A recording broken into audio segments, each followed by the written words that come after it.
Hola, doctores, buenas tardes.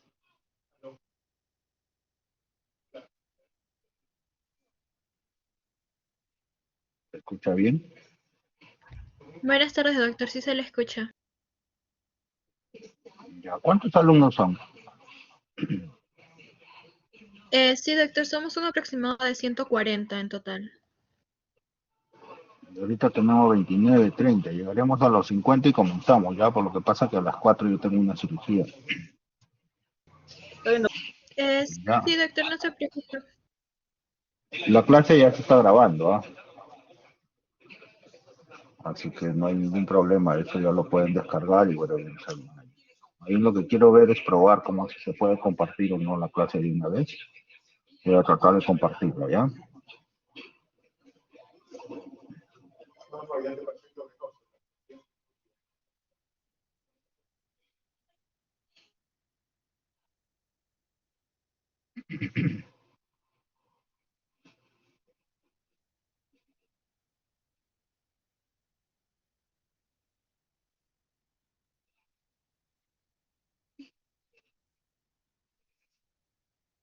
¿Todo bien?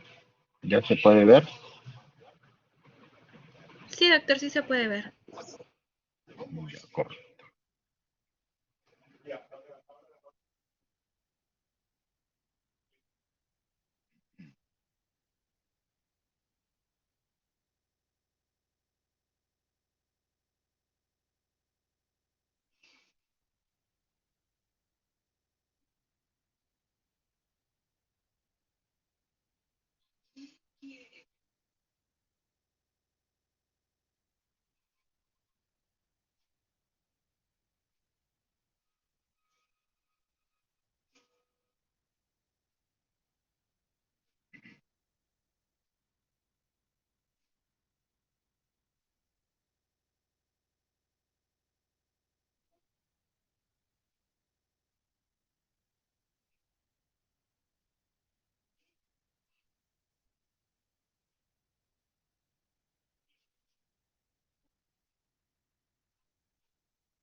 Bien, doctores, vamos a comenzar la clase, ¿ya? Veo que están 71 alumnos, es un poquito más de la mitad, así que vamos a iniciar la teoría y ahora. El día de hoy nos toca hablar sobre hemorragia digestiva baja. En general, creo que ya ustedes tuvieron la clase de hemorragia digestiva alta. ¿Ya? La única variante que se tiene hoy en día es básicamente la distribución anatómica que hay, uno, algunas cosas que se han modificado en cuanto a la clasificación de las hemorragias, ¿no? Eso lo vamos a ir viendo poco a poco. Y lo más importante de todo esto es primero identificar al paciente con el factor de riesgo, estratificarlo, qué grado de sangrado tiene, si está o no está compensado dinámicamente, ¿ya? Y cuál es el mejor momento para derivar al paciente al gastroenterólogo, para derivar al paciente al cirujano o al radiólogo intervencionista, según sea el caso. Entonces vamos a hablar un poco acerca de lo que es la hemorragia digestiva baja. Y para ello es muy importante que ustedes aprendan cómo es la nueva clasificación. ¿Ya? Entonces, como definición, la hemorragia digestiva baja va a ser el sangrado colorectal. Antiguamente se hablaba solamente de hemorragia digestiva alta y hemorragia digestiva baja. Y se decía que la hemorragia digestiva alta es todo sangrado que está por encima del ángulo de Treitz. Y la hemorragia digestiva baja es todo sangrado que está por debajo del ángulo de Treitz.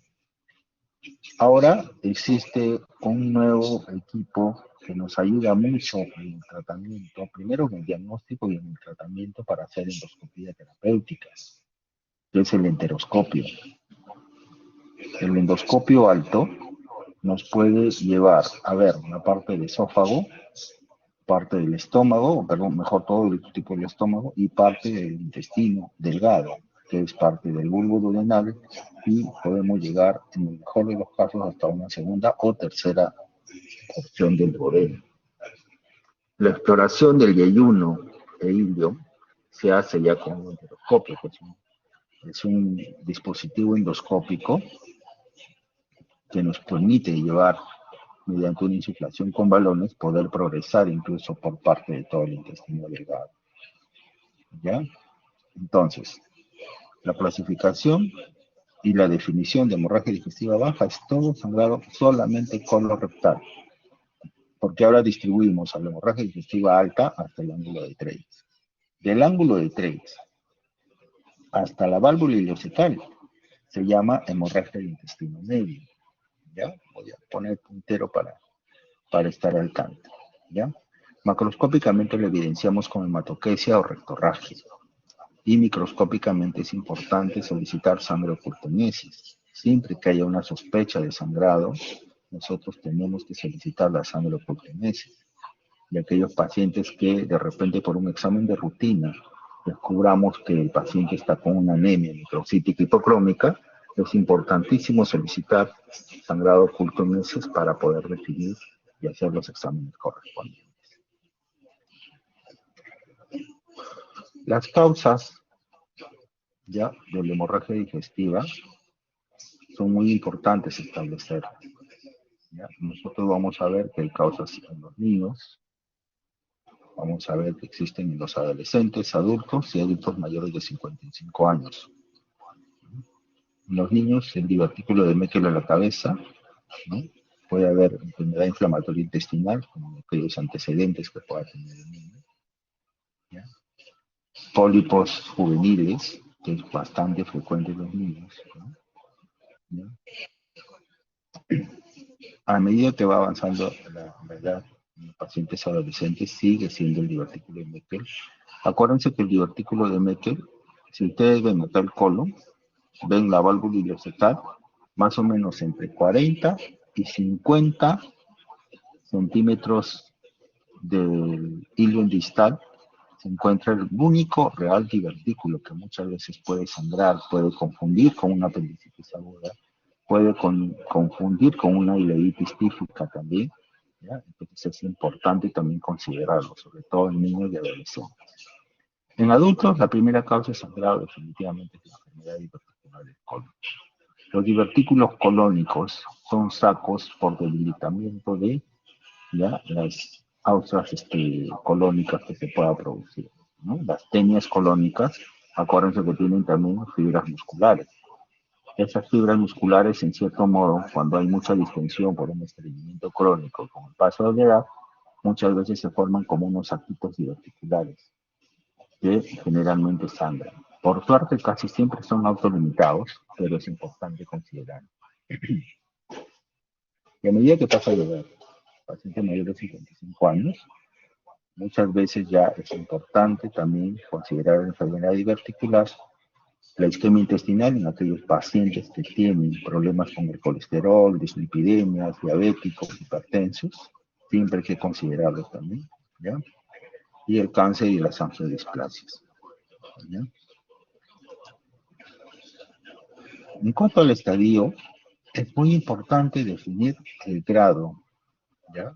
La gravedad que puede tener un paciente con una hemorragia digestiva baja, de acuerdo a la clínica, y fundamentalmente considerar la pérdida de volumen. Decimos que una hemorragia digestiva baja es leve y el paciente probablemente esté asintomático y podemos perder o considerar una pérdida hasta 15%, o sea, 750 centímetros cúbicos.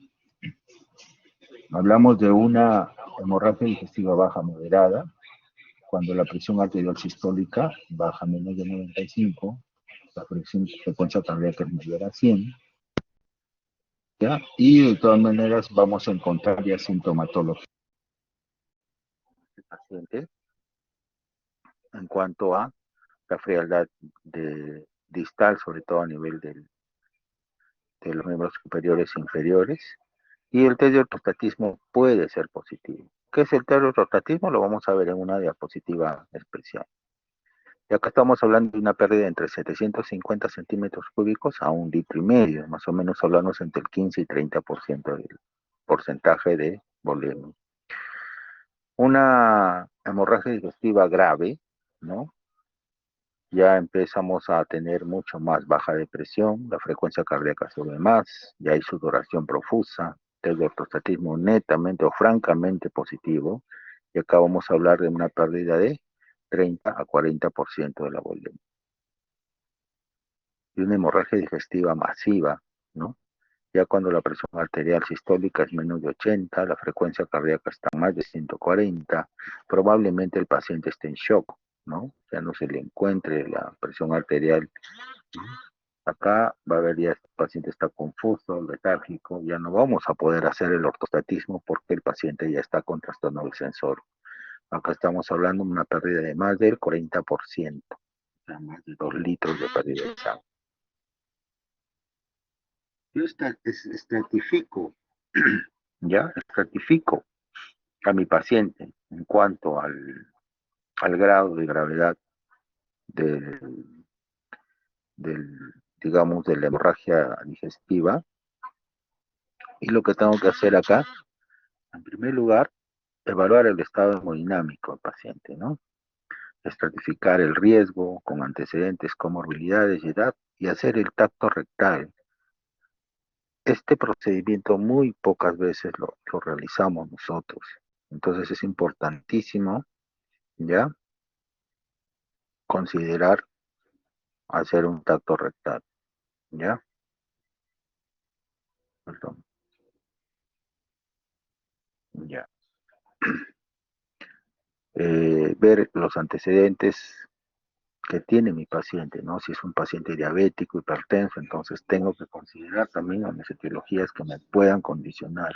De repente el paciente tiene alguna enfermedad inflamatoria que esté recibiendo antiinflamatorios por tiempo crónico, también lo debo considerar. Lo primero que tengo que hacer con mi paciente es solicitar una bioquímica sanguínea que incluya un perfil de coagulación, el grupo sanguíneo y factor RH para realizar transfusiones sanguíneas rápidas también, ¿no? Entonces, una vez que yo estratifiqué a mi paciente, identifiqué todo esto, ¿no? Tengo que ver más o menos con este cuadrito, ¿no? Lo mismo que hemos estado conversando. Si la pérdida es leve, moderada, grave o exsanguinante o masiva, cómo está el sistema nervioso central, ¿no? Cómo está el pulso, la tensión arterial, si hay o no hay relleno capilar, frecuencia respiratoria, cuánto está la diuresis. Generalmente cuando el paciente está sangrando en una cantidad, digamos, importante, está en una hemorragia digestiva baja, moderada, grave o exsanguinante, solemos colocar una sonda de Foley. La sonda de Foley, si bien es cierto, es contaminante, a nosotros nos ayuda mucho a medir una diuresis horaria para poder determinar cuánto está orinando por hora, ¿ya?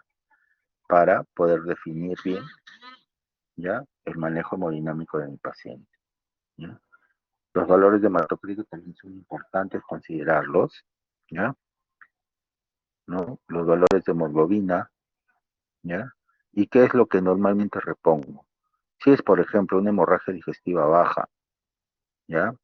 Leve, con cristaloides nomás probablemente logremos mejorar bastante la calidad de la hemodinámica de nuestro paciente.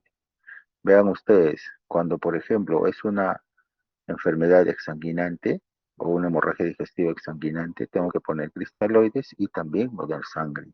De nada sirve poner solamente cristaloides, mi paciente se va a desangrar y probablemente no va a tener transporte de hemoglobina y la perfusión va a estar muy mal.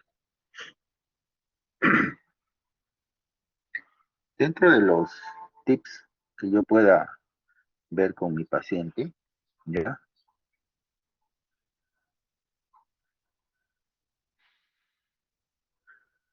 ¿Se está escuchando bien, Sí, doctor. doctores? ¿Se escucha muy bien? Sí, doctor. Sí, doctor.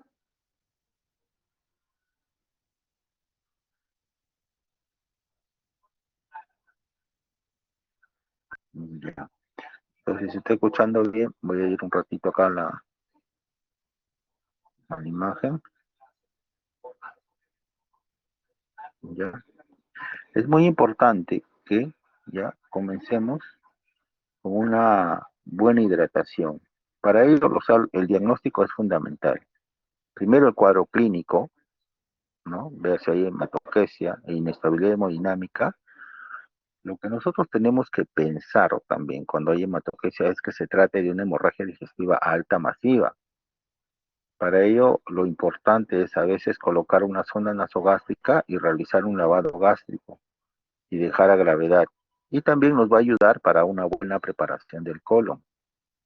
Entonces, en esos pacientes que estén haciendo síntomas o signos de una hemorragia digestiva baja, pero que tienen inestabilidad hemodinámica, tenemos que pensar que también está haciendo una hemorragia digestiva alta masiva, con tránsito intestinal acelerado. Acuérdense que la sangre también aumenta el tránsito intestinal y nosotros podemos pensar que se trata de hemorragia digestiva baja y cuando el problema puede estar de repente a nivel del estómago. Por eso es que cuando hay una inestabilidad y no logro discriminar bien si se trata de hemorragia digestiva alta o baja, es mejor hacer una endoscopía alta primero para luego proceder a hacer una hemorragia digestiva baja, endoscopía digestiva baja, ¿no? Iniciamos siempre hidratación con coloides, ¿ya? Que es el cloruro de sodio, una solución polielectrolítica, lactato de Rinker o lo que tenga que ser, ¿no? E inmediatamente ya pensamos al paciente dentro de las primeras 24 horas hacerle una colonoscopia. Antes también se decía, hay que ingresar, ¿no? Con el colonoscopio, no importa que esté sucio el paciente, que esté con sangre. Eso ya está cambiando. Se ha visto que la preparación del colon, fundamentalmente con el polietilenglicol, ¿ya? Con el polietilenglicol se ha visto que la preparación no desestabiliza más al paciente. Al contrario, la preparación con el polietilenglicol va a favorecer y va a beneficiar mucho al paciente porque vamos a poder realizar una endoscopía terapéutica. Podemos hacer una escleroterapia, podemos colocar clips o podemos hacer cualquier procedimiento de endoscopía terapéutica en este tipo de pacientes, ¿no? Aquellos pacientes que no responden al manejo inicial, ¿no? Que permanecen inestables hemodinámicamente, o tienen signos de isquemia cardiovascular, deben ser sometidos a intervenciones radiológicas. Una radiología intervencionista como la arteriografía con glóbulos rojos marcados o una gamografía, son exámenes muy importantes cuando hay sangrado activo para poder determinar el punto de sangrado a nivel arterial y qué radiología intervencionista puede intervenir colocando a veces sustancias esclerosantes para digamos, interrumpir el sangrado, ¿no? Evaluar o no si hay ortostatismo siempre, ¿ya? Y las vías periféricas cortas y de mayor calibre hidratan mejor. Y eso lo vamos a ver en una... Acá está. Este es el ortostatismo, ¿ya? El ortostatismo viene a haber dado por controlar la presión arterial y la frecuencia cardíaca, ¿ya? El paciente en decúbito supino y por mi paciente cuando está sentado o poniéndose de pie, ¿no? Ortostatismo positivo es una disminución en 20 milímetros de mercurio de la presión arterial sistólica o una disminución de 10 milímetros de mercurio de la presión diastólica o aumento de 10 pulsaciones por minuto en la frecuencia cardíaca. Esto me da a mí un valor muy importante.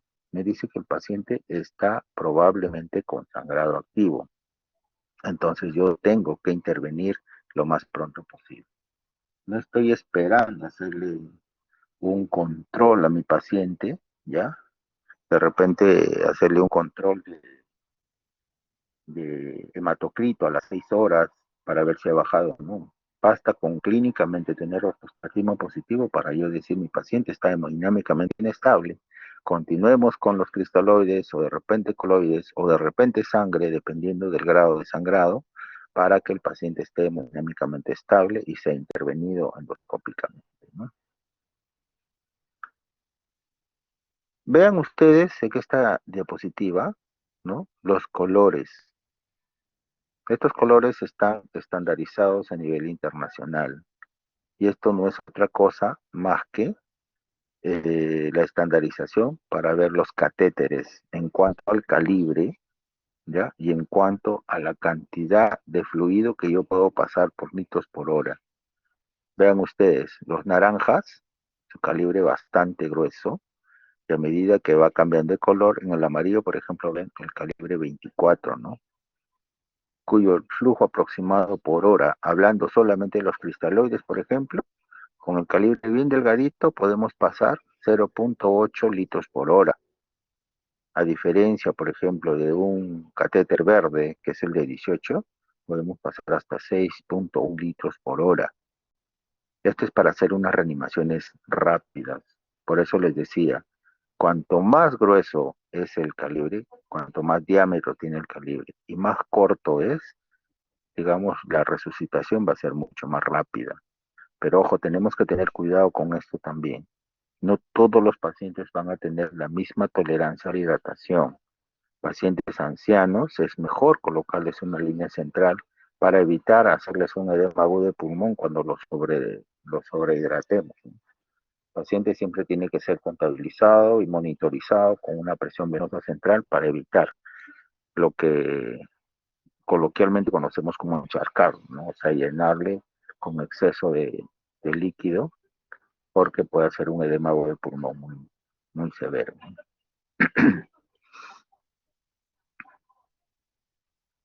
Les hablaba de la sonda nasogástrica. Ustedes van a revisar la teoría y van a ver que ahora en hemorragia digestiva alta ya no se utiliza mucho el uso de sonda nasogástrica para ver y diagnosticar una hemorragia digestiva alta.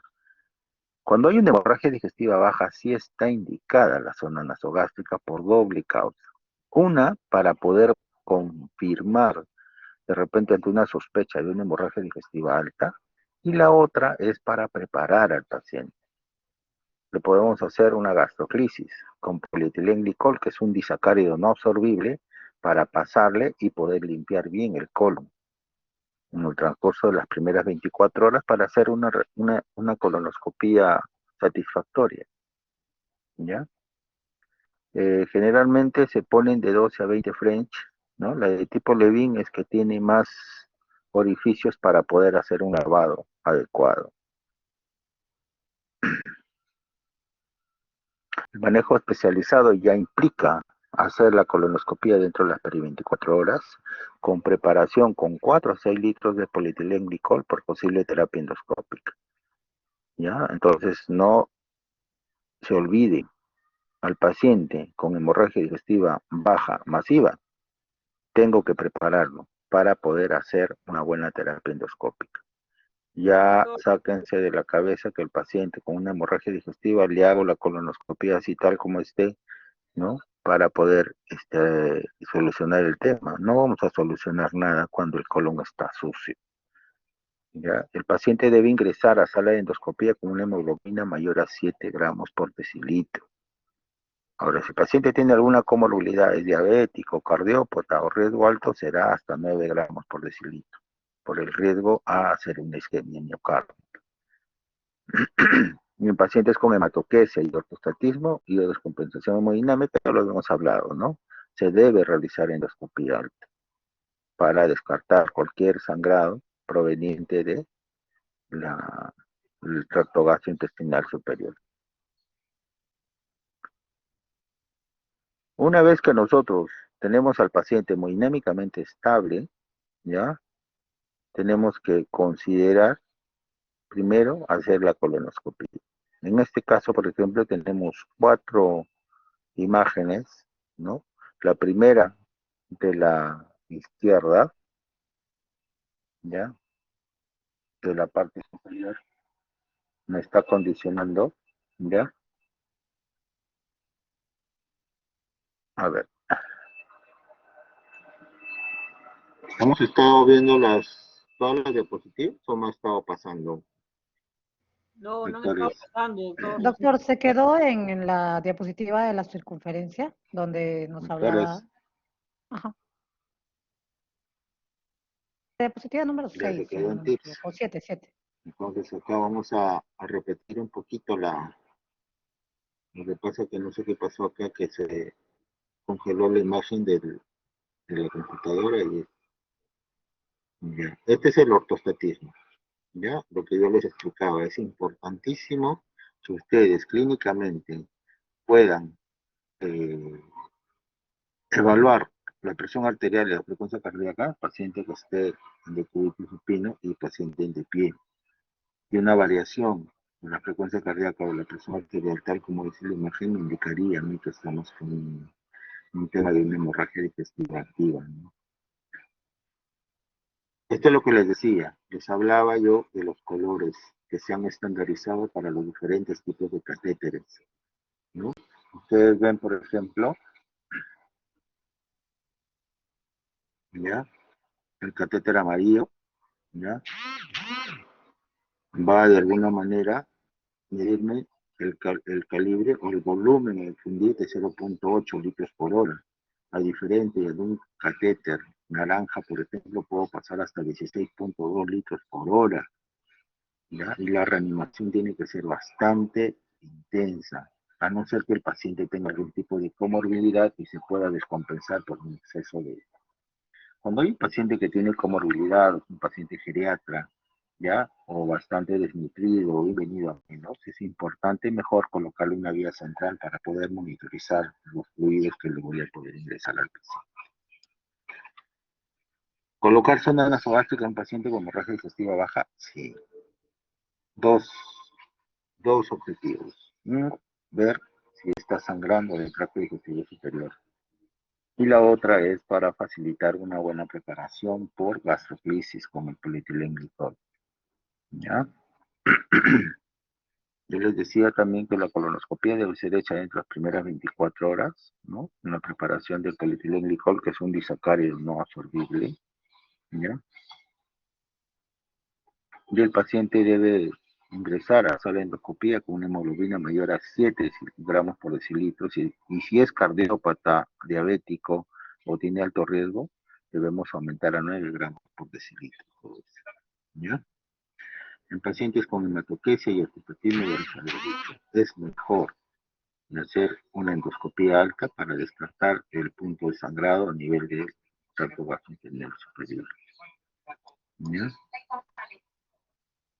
Estábamos viendo lo que es la terapia endoscópica, ¿ya? En la parte superior izquierda tenemos una colonoscopia, que es un colon, donde se aplican varios sacos diverticulares, ¿no?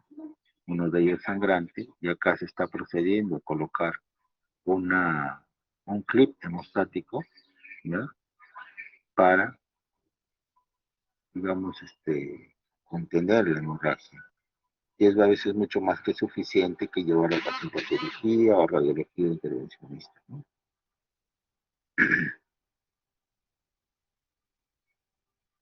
En algunos casos se va a optar por un tratamiento quirúrgico al paciente, ¿no?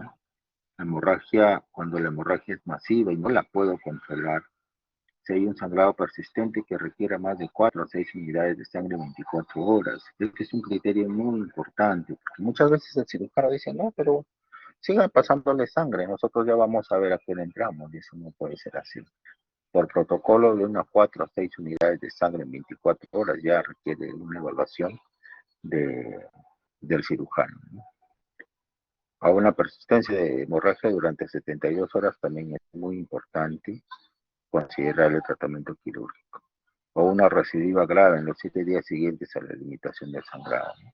Pongamos que se hizo la colonoscopia y el paciente vuelve a resangrar, ¿no? Es importante considerar el tema quirúrgico. Es un paciente joven que sangra por primera vez, de repente se podría intentar una segunda opción terapéutica, pero si es un paciente más de 60 años, casi siempre le mandamos a cirugía. Entonces, cuando hay un cuadro de hemorragia digestiva baja, primero hay que hacer una anamnesis prolija. Obviamente, viendo el grupo etario correspondiente, valoración del sangrado, que es fundamental para yo saber si este paciente va a sala común, va a la unidad de cuidados intensivos, o de repente muchas veces se puede ir a hacer operaciones de frente, ¿no?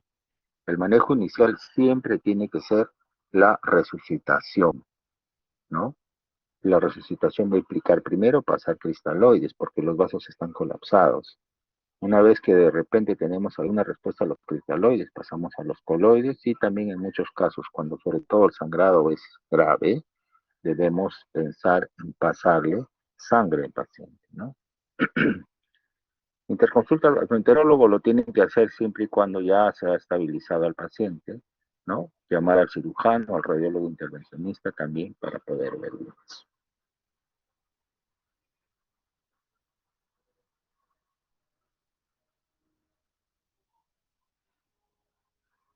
Ya. Y esta es la última diapositiva, ¿ya? Donde está el algoritmo, ¿ya? El algoritmo por el cual nosotros podemos ver cómo manejar a nuestro paciente, ¿no? Ustedes están con la computadora, de repente con el celular, ¿ya? Este cuadro va a quedar grabado, porque es un algoritmo, ¿ya? Que ha sido publicado hace más, no más de un año, ¿no? Esta es una evaluación de los pacientes que presentan hematoquesia, ¿no?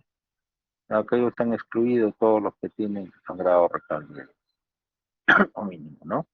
Paciente con hematoquesia, si está hemodinámicamente estable, procedemos a prepararlo para hacerle una colonoscopia. Si identificamos la fuente de sangrado, ¿ya? Damos el tratamiento específico. Si es un divertículo, por ejemplo, podemos colocar un hemoclip o podemos colocar adrenalina, ¿ya? Con unas agujas inyectoterapia dentro de lo que es el colonoscopio. Si no identificamos, ¿no? Pensar que si es un episodio aislado, que se puede limitar, ¿no? Y no está asociado con un cuadro de una hemorragia digestiva alta, ¿no? Si no es así, hacemos una endoscopía alta. Identificamos la fuente de sangrado, entonces hacemos el tratamiento específico. Y si no identificamos, evaluamos la posibilidad de hacer una cápsula endoscópica para poder evaluar o ver cómo está el intestino medio, ¿no? Y si el paciente está hemodinámicamente inestable, muy sangrado severo, tenemos que resucitar al paciente, consultar al cirujano o al radiólogo intervencionista, hacer la endoscopía del tratamiento, porque el paciente tiene que estar hemodinámicamente estable. Identificamos la fuente de sangrado, ¿ya? Damos un tratamiento específico. Si no identificamos, ¿ya? Y el paciente sigue sangrando, entonces hacemos una angiografía, y si con la angiografía identificamos la fuente, damos un tratamiento específico, sea endoscópico, pero generalmente es con radiología intervencionista. Y si no identificamos, ya hacemos la colonoscopía. Y si con la colonoscopía identificamos la fuente del sangrado, ¿no? Damos el tratamiento específico si lo identificamos y si no, hay que ir revaluando para hacer nuevamente el, el sangrado persistente, ¿no? Y así vamos viendo, ¿no? Si el paciente identificamos la fuente, damos un tratamiento específico. Y si persiste sangrando, tenemos que hacer la paroscopía diagnóstica o la parotomía con enteroscopía intraoperatoria, ¿ya? Para poder identificar la causa del paciente. No sé si hay alguna pregunta, doctores.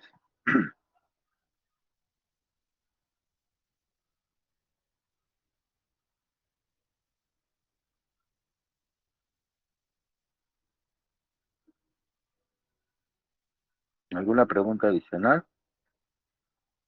¿Mm? Me voy a quedar con esta diapositiva, ¿ya? Porque en realidad es muy importante seguir esta secuencia. La secuencia de hacer una anamnesis prolija, identificar al paciente si está sangrando. El paciente que tenga hematoquesia con descompensación hemodinámica, casi siempre puede ser un sangrado digestivo alto. Por eso que la posibilidad de hacer una endoscopía alta es muy importante. Colocar una sonda nasogástrica para ver, primero, ver si está sangrando o no en ese momento, haciendo un lavado gástrico, o si no, ver la posibilidad que mi paciente esté de repente teniendo un sangrado de intestino medio. Esto va a ser en función al tiempo y de acuerdo a cómo yo valore a mi paciente para poder pedirle de repente una cápsula endoscópica, ¿no? O hacer una enteroscopía posterior, siempre y cuando ya haya hecho después la colonoscopía. Acuérdense que la colonoscopía tiene que ser ya con preparación. Son muy pocos los pacientes a los cuales vamos a ingresar sin preparación. Lo ideal es entrar con preparación con la posibilidad de hacer una endoscopía terapéutica. El manejo inicial siempre va a ser la resucitación del paciente. El paciente no resucitado, el paciente que esté hipotenso, el paciente que esté chocado, es imposible hacerle un estudio endoscópico. El paciente tiene que estar hemodinámicamente estable. No importa que esté con inotrópicos, no importa que esté con dopamina, con noradrenalina a dosis altas, ¿ya? Pero su presión arterial media tiene que ser adecuada al paciente. Y su perfusión también. Hacemos la colonoscopía, si vemos de acuerdo al algoritmo que no podemos solucionar el tema del sangrado, llamamos al cirujano, llamamos al radiólogo intervencionista o hacemos una junta médica para solucionar el problema. ¿Ya? Bien, doctores, no hay más preguntas, que no veo ninguna. Doctor, yo tengo una pregunta. Entendido muy bien todo, ¿no es así? ¿Me logra escuchar? Yo tengo una consulta.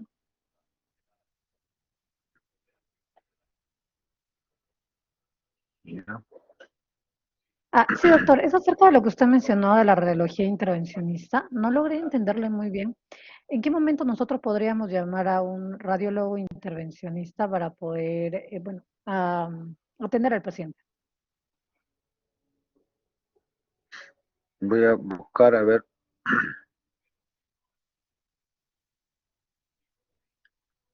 Ya. Por si acaso la clase ya ha sido grabada, ¿ya? Entonces yo creo que no hay ningún problema y tienen la clase para poder estudiarla y cualquier cosita vamos a estar en contacto, pues, ¿ya? Listo, doctores, si no hay ninguna pregunta, yo les agradezco mucho. Disculpen el tema que se congeló un poco la diapositiva, pero bueno, las diapositivas felizmente se han logrado pasar. La última diapositiva es una de las más importantes, traten de imprimirla si no la ven correcta, porque realmente es muy importante que se tenga el algoritmo para ver cómo se hace el manejo. ¿Ya?